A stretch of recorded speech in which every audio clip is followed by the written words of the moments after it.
revient ce soir. On revient ce soir parce que nous devons échanger sur une question, franchement. Cette question, il y a quelques jours passés, je suis intervenu. Et après mon intervention, il y a d'autres qui ont saisi, certains confrères, dans la presse écrite, vont écrire,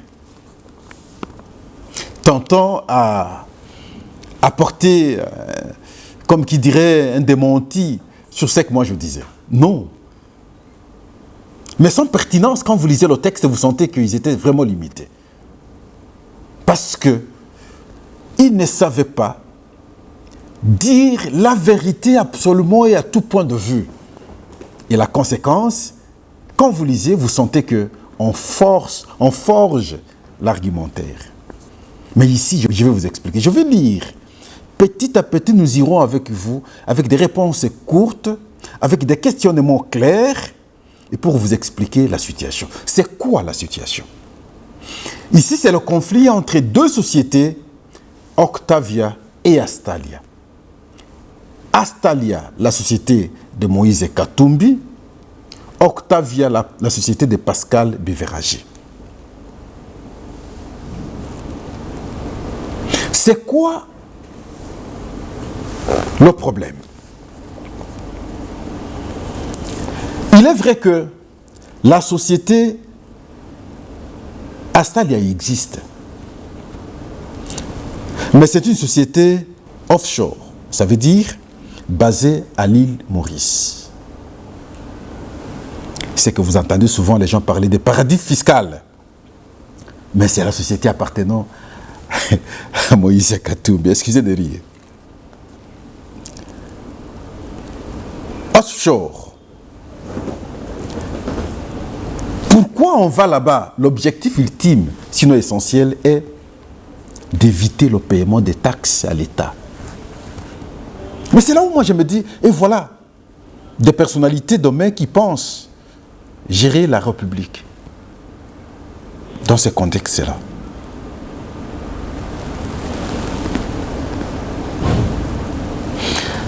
Est-ce que c'est moral de poser un tel acte?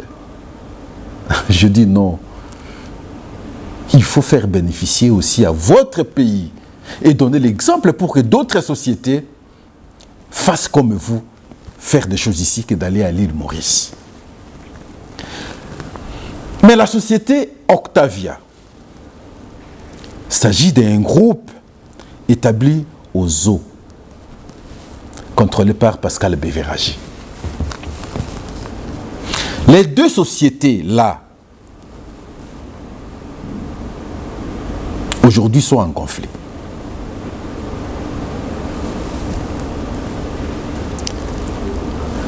En conflit, la justice est intervenue à plusieurs étapes, que ce soit à Paris, que ce soit à Kolwezi, que ce soit à Kinshasa, que ce soit à Dubaï. Et vous allez comprendre qui avait raison, qui avait tort. Parce que quand vous entendez les gens souvent intervenir, et surtout sur ce qui s'est passé à Paris, les gens pensent que Octavia a eu tort et Astalia a eu raison. Et ici, vous allez comprendre. Astalia de Moïse Katumbi a-t-elle gagné à la cour d'appel de Paris contre Pascal Béveragé avec sa société Octavia? Je dis non. La cour de Paris a-t-elle rendu les biens de ce dernier, ça veut dire d'Octavia à Astalia? En tout cas, je vous dis non. La cour de Paris a-t-elle condamné la société Octavia de Pascal Béveragé à payer 70 millions de dollars américains? Parce que son montant, là, pose problème. Et là, je dis aussi non. Et donc, vous comprenez substantiellement que la Cour d'appel de Paris n'a pas condamné Octavia. Mais subitement, on va quitter la Cour d'appel de Paris, on va se retrouver maintenant à la Cour des commerces de Kolwezi. Je crois le 25 août 2020. Et c'est là que les mauvaises choses vont commencer.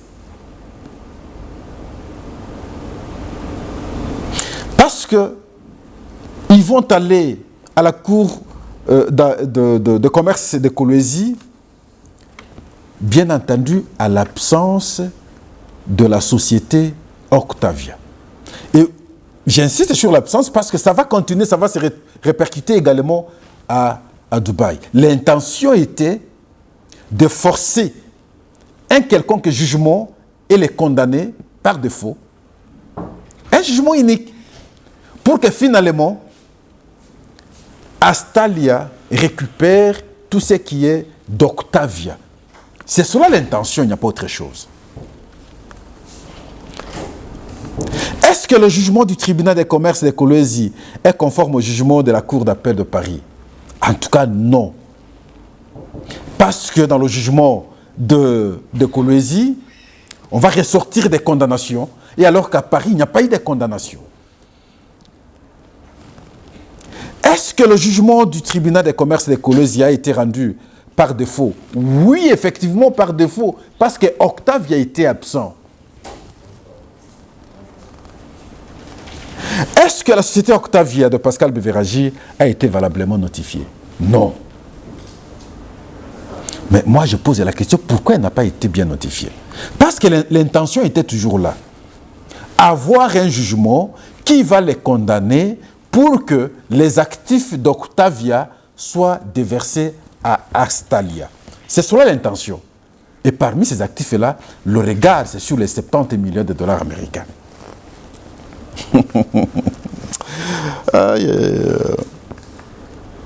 Est-ce que le jugement du tribunal des commerces de Kolwezi est frauduleux? Ah, mais oui!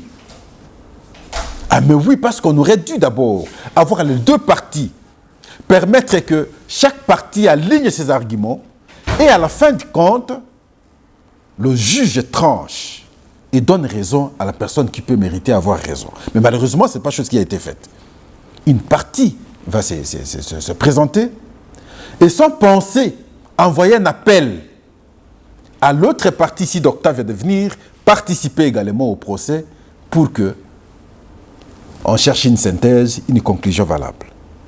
Est-ce que le jugement du tribunal de Kolwezi a condamné la société Octavia de Pascal Bévéragi à payer la société de Moïse Katumbi? Oui.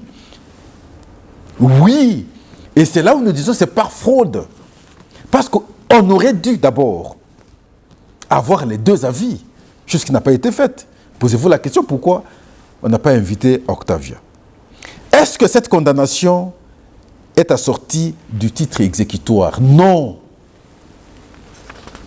En tout cas, Pascal, je vous dis, ne confondez pas Pascal Bévéragi à Pascal Owendje. Moi, Pascal, je vous dis, non, ce n'était pas exécutoire. Est-ce que la société Astalia plutôt a voulu exécuter cette décision? Je dis oui. Il va même l'exécuter. Mais dans la fraude, malheureusement.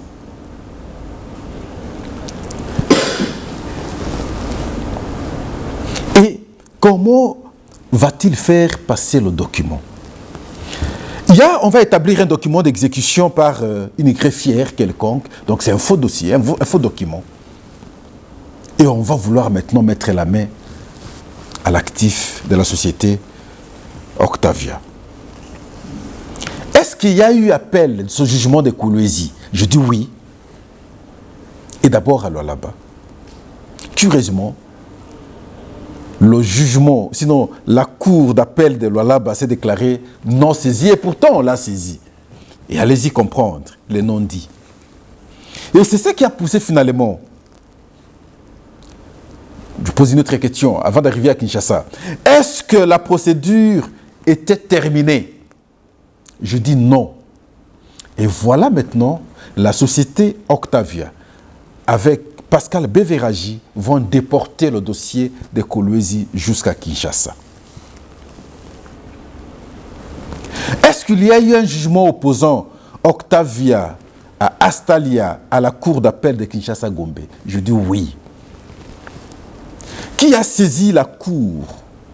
Mais bien entendu, c'est Octavia parce que il n'a pas compris pourquoi la cour de Lualaba, cour d'appel de Lualaba, s'est déclarée non saisie alors qu'on l'avait saisie pourquoi une greffière a produit un document vouloir exécuter une décision qui n'était pas forcément exécutoire pour obtenir la levée des saisies frauduleuses de la société Astala. Et voilà la motivation. Quelle a été maintenant la position de la Cour d'appel de Kinshasa?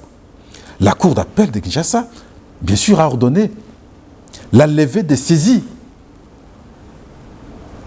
qui a été prise par cette décision de la greffière frauduleusement. Et la Cour a demandé de pouvoir lever ça.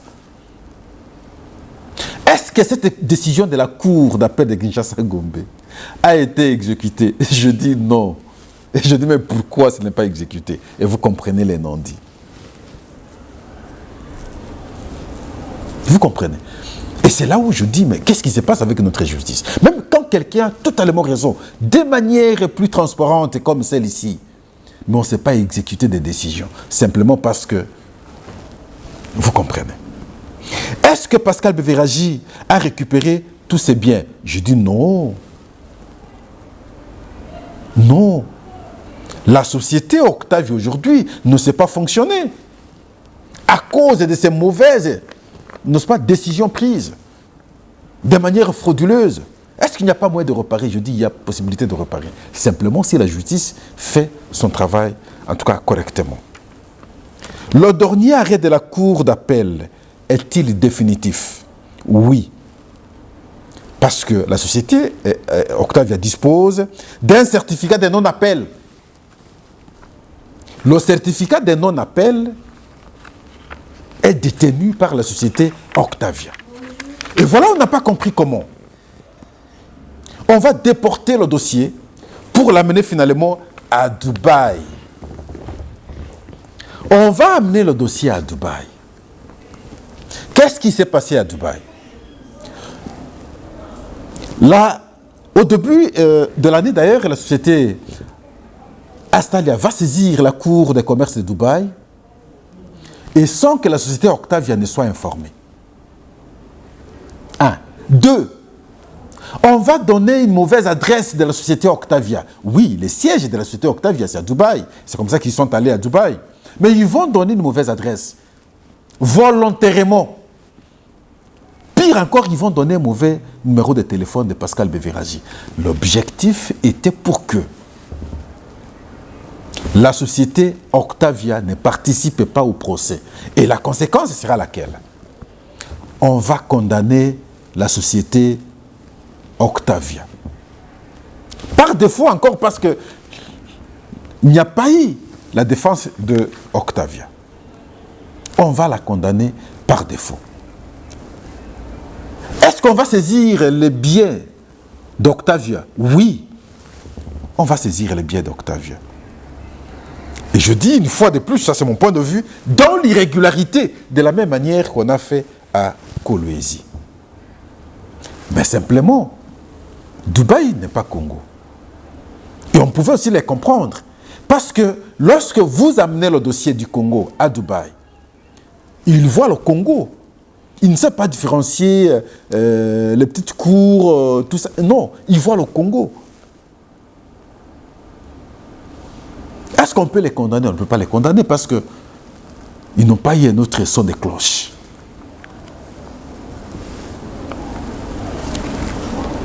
Et lorsque la société Octavia va apprendre une telle manœuvre, la première démarche a consisté de lever copie. Et lorsqu'ils vont prendre ce document, c'est alors qu'ils vont découvrir de réalité la falsification du jugement, du fameux jugement du tribunal de commerce de Kolwezi. On va falsifier.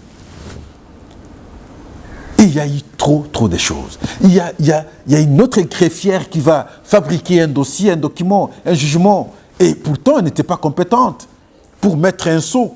On va certifier ce document, pas au Congo, mais à Kigali. Allez-y comprendre.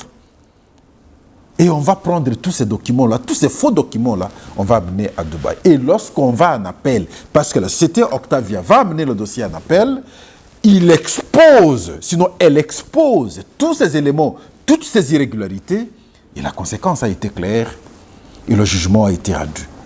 Et les autres vont plus loin pour vous dire non, le jugement qui a été rendu, ce n'est pas que la société Octavia va récupérer ses moyens, non, et elle ne récupérera jamais ses moyens. Voilà les termes employés. Elle ne récupérera jamais ses moyens. Mais c'est les moyens de la société. Ce n'est pas à vous de décider, c'est à la justice de décider. Parce que vous êtes habitués un peu à torpiller la justice, et voilà, vous pensez que ça va continuer ainsi. Non. Ici, je vous dis, la décision de la Cour d'appel de Dubaï va constater toutes ces irrégularités-là, va remettre Octavia dans ses droits. Le droit de l'Octavia, dans le cas d'espèce là, c'est la récupération de son argent, le montant de 70 millions de dollars américains.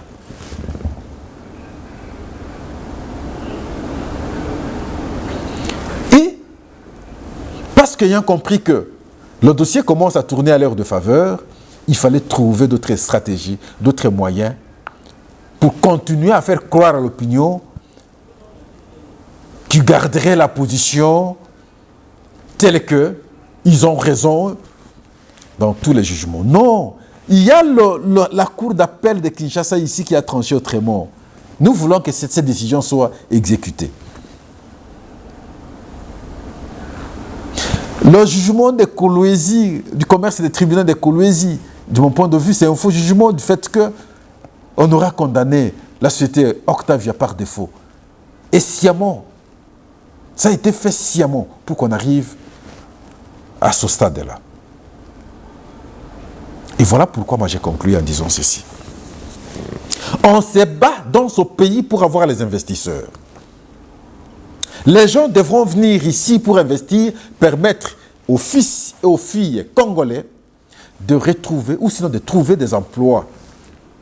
Mais quand les investisseurs viennent, quand les gens viennent investir ici, nous voulons, nous, encore s'imposer, vouloir être incontournables, que tous ces gens-là dépendent d'une personne. Non, s'il vous plaît.